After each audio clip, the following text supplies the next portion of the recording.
আসসালামু আলাইকুম শিক্ষার্থীবৃন্দ, সবাইকে স্বাগত ম্যাথমেটিক্স 3 ক্লাসে কিছু অঙ্ক করার জন্য। তো আজকে আমরা ম্যাথমেটিক্স 3 বইয়ের প্রথম অধ্যায়ের একটা অতি সংক্ষিপ্ত অঙ্ক করব। অঙ্কটা একটু কাছাকাছি গত ক্লাসের সাথে আর কি। তো প্রবলেমটা পড়ি। একটি সমবাহু ত্রিভুজের ক্ষেত্রফল 16√3 হলে পরিসীমা কত? এখানে সমবাহু ত্রিভুজ নিয়ে আলোচনা করা হয়েছে। আমি গত ক্লাসেই বলেছিলাম সমবাহু ত্রিভুজ নিয়ে কথা বললে সমবাহু ত্রিভুজের ব্যাপারে সবকিছু নিজের জানা থাকতে হবে। যেমন সমবাহু ত্রিভুজের বাহু তিনটা যে সমান, সমবাহু ত্রিভুজের ক্ষেত্রফল যে √3/4 ইন্টু বাহু স্কয়ার, এইসবের তথ্য নিজের মধ্যে থাকা লাগবে। তো এখানে সমবাহু ত্রিভুজের ক্ষেত্রফল দেয়া আছে, সমবাহু ত্রিভুজের পরিসীমা কত এটা জানতে চেয়েছে। তো আমরা প্রথমেই আমরা জানি বলে একটা লাইন লিখলাম, সমবাহু ত্রিভুজের ক্ষেত্রফল √3/4 বাহু স্কয়ার। পরের লাইনে আমি বাহুর জায়গায় a দিয়ে দিলাম, তার মানে বুঝাই যাচ্ছে আমি বাহুকে a দ্বারা চিহ্নিত করেছি, তার মানে √3/4 a স্কয়ার। এখন যেহেতু প্রশ্নে আছে ত্রিভুজের ক্ষেত্রফল আর সূত্র হচ্ছে ত্রিভুজের ক্ষেত্রফল, তাহলে ক্ষেত্রফল আর ক্ষেত্রফল সমান হবে। এটাও যা মিন করে এটাও তাই মিন করে। তাই আমি এখানে লিখেছি শর্ত মতে √3/4 a স্কয়ার সমান সমান 16√3। ক্ষেত্রফল সমান সমান ক্ষেত্রফল।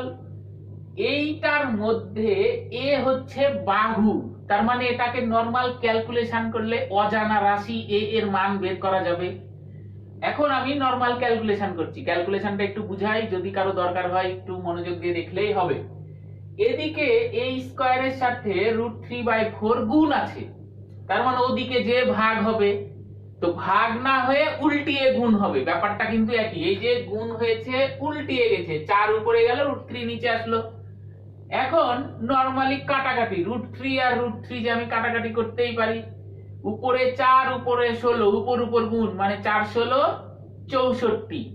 এখন a স্কয়ার মানে 64, আমার দরকার a, তার মানে স্কয়ার ওইদিকে চলে গেল, রুট হয়ে গেল, 64 কে রুট করলে 8 পেয়ে গেলাম। এই a হচ্ছে আমার বাহু পাওয়া গেছে, কিন্তু আমার প্রশ্ন তো বলেছে পরিসীমা কত। পরিসীমা বলতে যেহেতু এটা ত্রিভুজ, তিনটা বাহুর যোগফলকে বলে পরিসীমা। একটা বাহু পেয়ে গেছি, তার মানে 3 দিয়ে গুণ করব অথবা তিনটা a যোগ করব, একই ব্যাপার। তার মানে 3 ইনটু a, এটাই হচ্ছে পরিসীমা। a এর মান বসালাম 8, 3 আর 8 গুণ করলাম 24 একক। একক লিখলাম কি জন্য, আমার প্রশ্নে এটার কোনো একক দেয়া নাই, মানে মিটার সেন্টিমিটার কিছুই দেয়া নাই, তাই আমি এটাকে কিছুই না লিখে একক লিখেছি, এটাই উত্তর। তো এই ছোট প্রশ্নটার এতটুকুই সমাধান। এই রকম ছোট ছোট কিছু প্রবলেম আছে বইতে, একই টাইপের, সবাইকে করার জন্য অনুরোধ জানানো হলো। আর আমাদের পরবর্তী ক্লাস দেখার জন্য সবাইকে আমন্ত্রণ। আজকের মতন এখানেই সমাপ্তি, সবাইকে ধন্যবাদ।